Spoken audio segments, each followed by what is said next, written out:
And welcome to another Cardinals Nest here on HBC TV 25. This is the sports show devoted exclusively to St. Mary's University and its athletic programs. I'm Dean Beckman, joined by Sports Information Director Donnie Netto. Donnie, thanks for joining us for another Cardinals Nest. And a little bit later on in the program, we're going to be inviting in Amber Bartholomew. Amber, of course, is the brand new swimming and diving coach at St. Mary's, and the swimmers and divers for both women and men off to a great start, so it'll be nice to get to know Amber a little bit more and hear about her season. Yeah, it really has been a great start for the Cardinal swimmers, and it'll be nice to get Amber in here. She was a Division I athlete herself at UW Green Bay, so kind of nice to get her perspective on what she's seeing with our athletes. And you know, they had a huge weekend last weekend at the Gene Freeman where they really swam extremely well, which I know Amber was extremely excited about, and a great way to kind of head into the Christmas break before they start second semester. And then Donnie, I know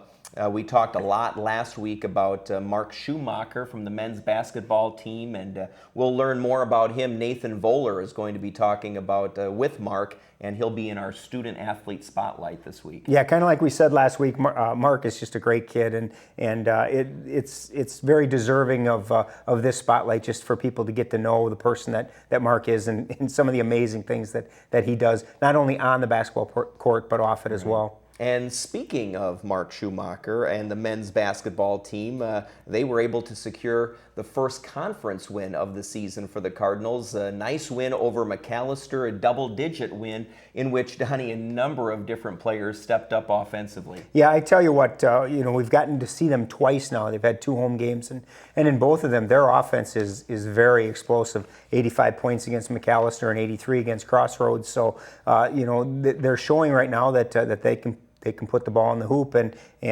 you know, it's nice to get that first conference win, get that under your belt.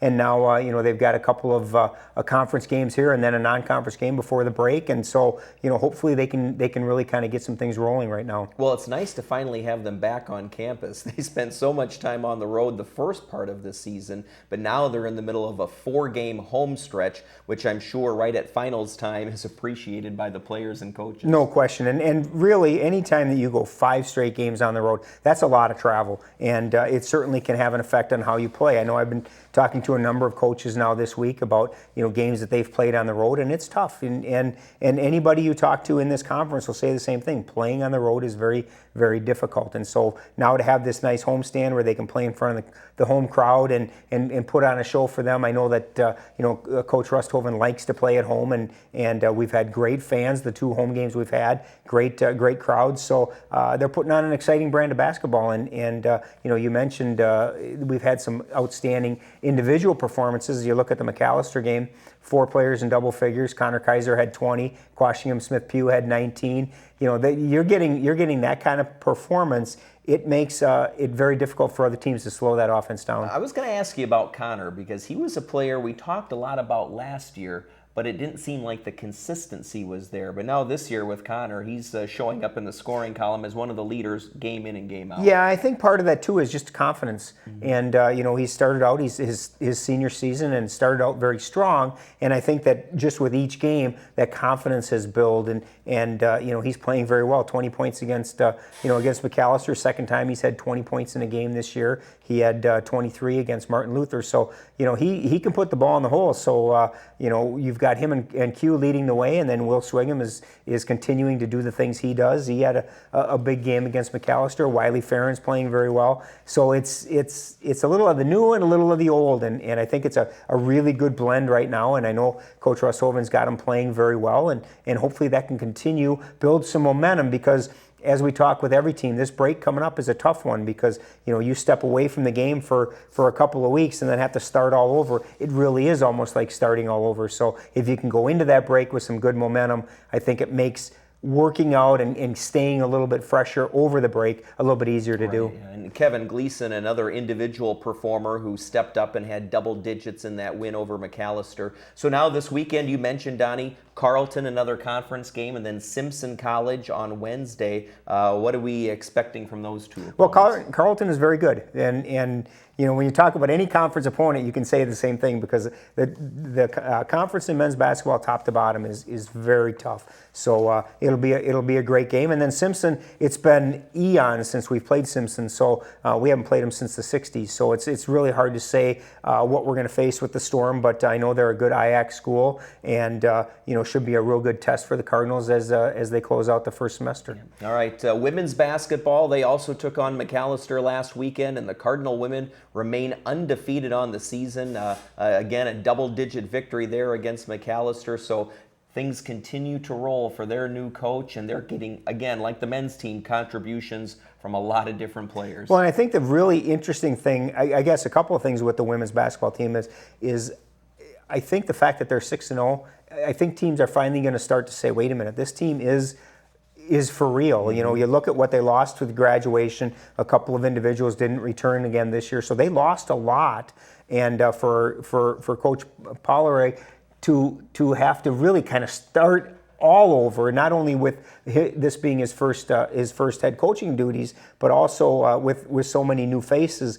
I'm very impressed with what he's done to be 6-0 at this point. And the nice thing for them is they've got so many talented individuals, and that's just evident. And you just talk about their leading scorers. Bridget Pethke led the way on Saturday against McAllister with 14 points. She's the fourth different player in 6 games to lead the team in scoring. So they're spreading that wealth out. Michaela Meredith, we talked a lot about her last week. She really is kind of stepping into her own this year and really kind of being that go-to scorer. You add Emma Schaefer in there, and with her and Bridget, you've got such a dynamic 1-2 punch there. And add Brandy Blattner to that, a freshman doing just a phenomenal job underneath. She had 10 rebounds against the Scots and already has 2 double-doubles this year. So she's a very pleasant surprise. And Sam Jones is doing a great job as well. So the wealth has been spread out. And I think in a game like the Cardinals are playing, that's really been the secret for them is just spreading that wealth out and then buying into what Coach Pollard is saying. And that's the other hard part. You get a new coach in and you're throwing all these new systems, new terminologies. And I think that, this group says, okay, let's go, Coach. You're going to lead the way, and we're going to follow, and we're going to do what you tell us to do. And right now it's worked well 6 times out of 6 times. And we should mention, too, that next Wednesday it'll be a doubleheader against Simpson College, right? Carleton. Or against Carleton, yep. So that'll be right here on right HBC here. next Wednesday. Yeah, and it's always fun to have those doubleheaders because you kind of get to just the atmosphere is outstanding, and having it on HBC is certainly an added bonus for us, and should be another big test. Carleton, again, on the women's side, same as the men, a very good team, a couple of very outstanding guards on the night team, so it'll be another great test for the Cardinals.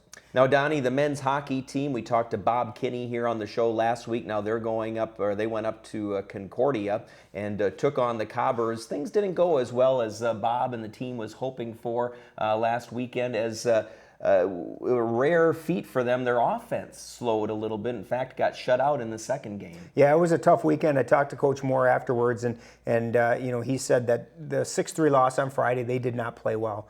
And he said they played much better on Saturday when they lost 2-0. And the thing he kept saying, and we've talked several times since the weekend, and he keeps saying, Concordia is a very good team. And you look at last year, we beat them in double overtime in the playoffs, in the playoff semifinal, and so you knew going into this that they were going to be certainly a formidable opponent.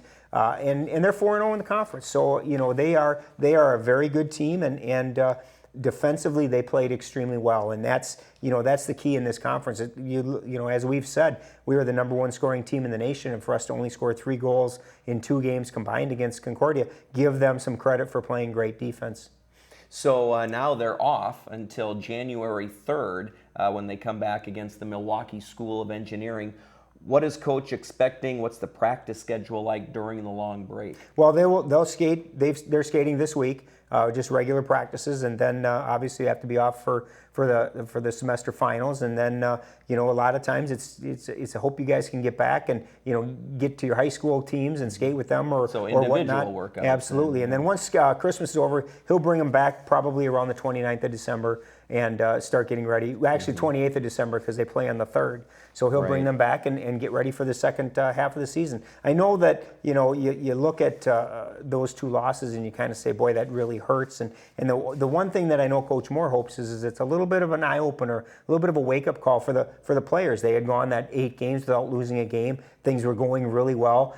And hopefully this will just show them that you got to show up every day and you got to be ready to play your best game and put your best foot forward. And if you do that, you're going to be in games. And last Friday they didn't do that. They didn't show up to play, and it hurt them. And in this conference, as we said with basketball, every game is important. And when you only play a team twice, you need to make sure that you're at your best every time. Yeah, it's certainly better for it to happen now than February. Absolutely. Women's hockey, Donnie, they also took on Concordia, and an impressive split for the Cardinals. Concordia also in women's hockey, an excellent team, and I think Coach Manor pleased with how they played last week. Absolutely. You look at heading into Friday's game against Concordia. Concordia hadn't given up a goal in their first 4 conference games, so we talk about stingy defense, and St. Mary's scored 4. And McKenna Parent got 2 of them. Absolutely, and McKenna Parent had 2, and that's it was really good to see. That line right now with Parent and Henderson and Cassie Lean are just playing phenomenal hockey right now. Jamie Henderson had a goal against Concordia, as did Cassie Lean. So that line was, was just on fire. And again, that's one of the keys for them is they've got to continue to make sure that they spread that goal scoring out, and they're getting really solid goaltending from Tori Herman and Mara Shields, and that's got to continue. And I mean, I don't see why it wouldn't continue. They proved last year that they're as good as advertised, and they continue to do that this year. So goaltending's certainly not a problem. They need to continue to up that offense. They scored 4 goals in the Friday night 4-2 win, but were shut out on Saturday in the 2-0 loss. So you need to get a little more consistency. Great to see us score those 4 goals, but you can't turn around the next day and come up empty. So the offense is still a little bit of a concern for Coach Manor, and it's just got to get a little bit more consistent. Right, but certainly a nice way to head into the break. To Absolutely. Be sure. So all right, stay tuned here to the Cardinals Nest. When we come back, we'll be talking to the new swimming and diving coach, Amber Bartholomew. That's next here on HBC. From the very beginning, HBC has been a leader in advanced technology, community service, and customer care. We are proud of our local roots and hometown values. Dedicated to making a difference, we understand how much our communities benefit by having world-class technology at their fingertips, and having local team members that live in the neighborhoods we serve helps HBC to keep in touch with the needs of each community in a very personalized way. We care about each community, and we are here to stay. Call 888-474-9995 and start experiencing the HBC difference today. Want the latest news on St. Mary's University athletics? Watch the Cardinals Nest on HBC TV 25. Dean Beckman and SMU Sports Information Director Donnie Netto will talk about the past week in Cardinal athletics, highlighting the best in each Cardinal sports team. Player and coach guests will add their stories and insight each week with new shows Thursdays at 5 p.m. and replays Fridays at 6:30 p.m. and Saturdays at 7:30 a.m. on HBC TV 25. And we're back here on the Cardinals Nest on HBC TV 25. Donnie and I now welcome in Amber Bartholomew. Amber is the new swimming and diving coach for St. Mary's. So Amber, welcome to the program today. And this is your first time on the Cardinals Nest. So tell us a little bit more about yourself. I know you come to St. Mary's from the Fergus Falls area. So tell us about your swimming background there. Spent a year as a high school advisor and coaching high school girls in Fergus Falls. And previous to that, I swam competitively at the Division I level for University of Wisconsin Green Bay and had a brief 1-year stint as an assistant there. Okay, great. So maybe now take us way back even farther. How did you get into swimming? When did you start swimming, and when did you sort of fall in love with it? My family has a lake cabin in Shell Lake, Wisconsin, and I was afraid of the water. And so my parents said she needs to learn how to swim. And my dad was the CEO of a YMCA. So I went to YMCA swimming lessons, and the teacher told my parents after my first lesson, your child needs to be on the swim team. Okay. They said she doesn't know how to swim. So I started there for the Rochester Family YMCA at the age of 8. And the rest was history. Right, I guess so. You know, Donnie used to be afraid of the camera, and now look at him. Now look at him. Amber, can you talk a little bit, before we get into coaching here at St. Mary's, can you talk a little bit about your experience at UW Green Bay? Because, you had a phenomenal career there, and maybe talk about how that kind of prompted you into wanting to be a coach. As a high school athlete, I was a 3-sport athlete, basketball, softball, and swimming. Wasn't necessarily in love with swimming. Went to University of Wisconsin, Green Bay. I was given a shot by a coach there who gave me a chance. I was good in high school, but I wasn't an outstanding swimmer in the Division I realm, and was given a chance at a Division I scholarship, and swam under Jim Murner, who is one of the best Division I swim coaches in swimming history. Had a great career and fell in love with coaching and swimming. Very passionate about swimming and wanted to continue after. And he gave me a shot at assisting, and while I was in my 5th year. And then after I graduated, wanted to continue. Didn't want to swim, but I wanted to stay in touch with the sport, so I got involved in the Fergus Falls community, and now I'm here. And how has it been going? I mean, talk a little bit about, because really this is your first head coaching, especially at the collegiate level. How has it been going through this first semester? Have there been some bumps along the way in terms of your learning curve? No, not really. At first, I think it was a little bit of a change because I am a young face, and not only for our athletes, but a lot of people on campus getting used to me as a coach. I still get mistaken every day as a student because I do have a young face, and I'm not very old. But most of the athletes can respect myself as an athlete and my athletic career and accomplishments, and the things that we are doing to change the culture of the program. They're working really hard, and they've been doing some really great things, and they're buying into what I'm doing, and so far things have been good. Well, and I think the fact that they're buying into it so early in your coaching career speaks to the leadership on the team. There were some good returning leaders for both the women and men. So maybe talk about how you've leaned on some of those leaders to sort of help develop that culture. Yeah, I couldn't have asked for a better group of upperclassmen, especially since we don't start until October 1st. So they're on campus, especially underclassmen, freshmen who haven't met everyone. They're on campus in August, but they don't start till October 1st. I don't have any contact with them until October 1st. Our upperclassmen did a great job of getting them acclimated to the team before I took them over in October. Grace Van Beest and PJ Heller have been awesome. They're kind of my go-to. I relay things to them, and they relay it to the team, and they've been really, really great for me coming on campus. You talked a little bit about buying into the philosophy. If you look at, we talked a little bit about this yesterday, you look at last weekend's Gene Freeman Invitational, it's kind of a perfect example of buying in. Talk a little bit about Grace Van Beest's performance, 2 school records. I mean, just kind of the epitome of, do what I'm asking you to do, and good things are going to come. We've been working hard all season, and Grace was a little bit disappointed, and we talked about the other day, Grace was kind of disappointed before the Thanksgiving break on how she had performing, and I told her, give me till this meet and then let me know. And she broke 2 school records, swam faster than she thought she could. And I think the rest of the team saw her doing these great things, breaking her own time. She swam lifetime best in 2 events. And the team is excited. They saw that, and I've had several that have said, do you think I can get a record? So that was really exciting for everyone on the team, not only Grace and I. And how about on the men's side? What are some of the performances you're seeing that are really starting to stand out? Our men's team, although we're very small, our men's team we got some studs. We're turning heads in the MIAC. At the first meet at St. Thomas, I heard some St. Thomas kids say, whoa, look at St. Mary's. And that's fun. The guys are enjoying it. We've got some really good freshmen. Lucas Recavina is quite possibly could break 2, 3, 4 records by the end of the season. And that's good for our upperclassmen to have a freshman who's going to push them.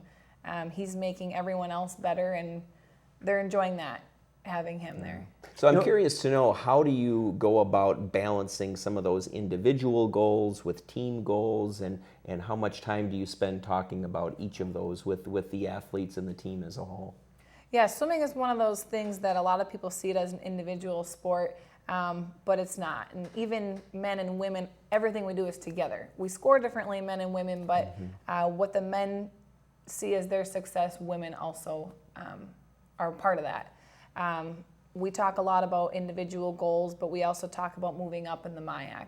Our goal is to beat more teams than we did last year, or place more in the top 16 and the top 8 at the MIAC, which will give us more points. So we talk pretty regularly about MIAC. That's our big thing, is the conference championship, and it's constantly on our minds, and I'm constantly reminding them in practice, where do we want to be at the end of the year? How are we going to get there? Coach, can you talk a little bit about preparation for getting there? Because, I think a lot of people that don't necessarily know the ins and outs of swimming, okay, you get in the water and you just swim back and forth, and that's practice. Talk a little bit about your approach to practice and what you guys do. We work hard all year long. Right now, necessarily, we don't want to see fast times. We want to progress each week and keep getting faster, but they're hitting the weights hard. They're sore, they're tired, they're pretty beat down at this point in the season. They work really hard with Matt upstairs, and they're asked to work just as hard with me in the pool.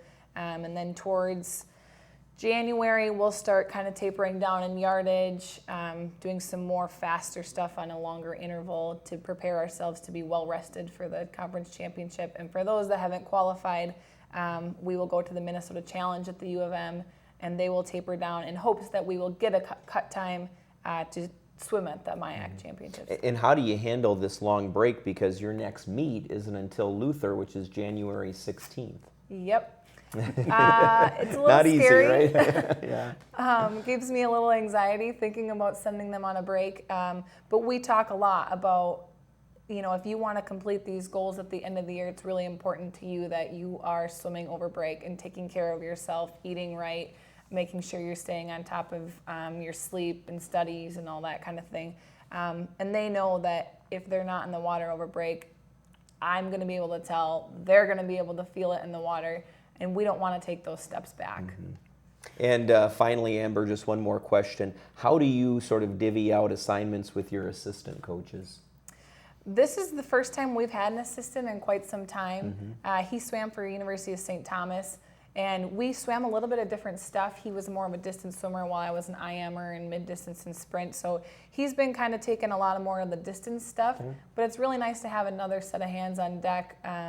He can take one side of the pool while I take the other side, and it's really nice just having another set of hands. Yeah, good. And how about recruiting? How's that going, and what's your recruiting philosophy overall? He hasn't done much of the recruiting yet. I've been working pretty heavily on recruiting. We're a very small team. I'm concentrating really hard on bringing in lots of men next year, and hopefully we can bring in 8 or so men and women. Yep. All right, Amber Bartholomew, thanks for joining us, and good luck here the rest of the season. Thanks for having me. All right, stay tuned. When we come back on the Cardinals Nest, Nathan Voller will be talking with Mark Schumacher from the men's basketball team on our Student Athlete Spotlight here on HBC.